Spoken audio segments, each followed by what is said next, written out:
పరిశ్రమలు ఇక్కడికి పరుగులు పెట్టుకుంటూ వస్తాయి అన్నటువంటిది అమాయకత్వం. హైదరాబాద్ నేను బాగు చేశాను, మైక్రోసాఫ్ట్ నేను తెచ్చిపెట్టాను అంటే మైక్రోసాఫ్ట్ వచ్చి ఉండొచ్చు. ఉట్టి మైక్రోసాఫ్ట్ వల్లనే మిగతా అన్నీ రాలేదు.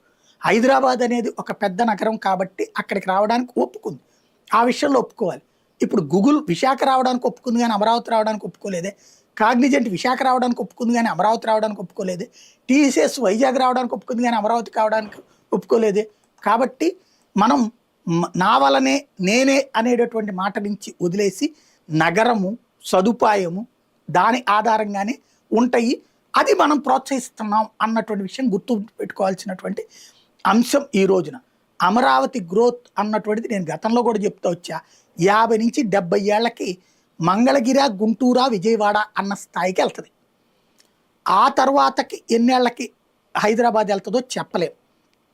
ఎందుకు అంటే ఇక్కడ ఆంధ్రప్రదేశ్లో పెద్ద సమస్య ఏమవుతున్నదంటే, నేను గతంలో చెప్పా, ఇప్పుడు చెప్తున్నా, భవిష్యత్తులో కూడా చెప్తున్నా, ఆడవాళ్ళ యొక్క ఆలోచన ఆధారంగా అభివృద్ధి ఆధారపడి ఉంటుంది. అది మనం అర్థం చేసుకోలేకపోతే మన అమాయకత్వం, మన తెలివి తక్కువతనం.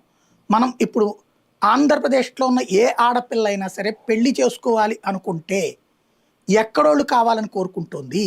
ఒక పల్లెటూళ్ళలో, ఒక పట్టణంలో, ఒక నగరంలో ఉన్న అమ్మాయి. అంటే హైదరాబాద్ అబ్బాయి కావాలి, చెన్నై అబ్బాయి కావాలా, లేకపోతే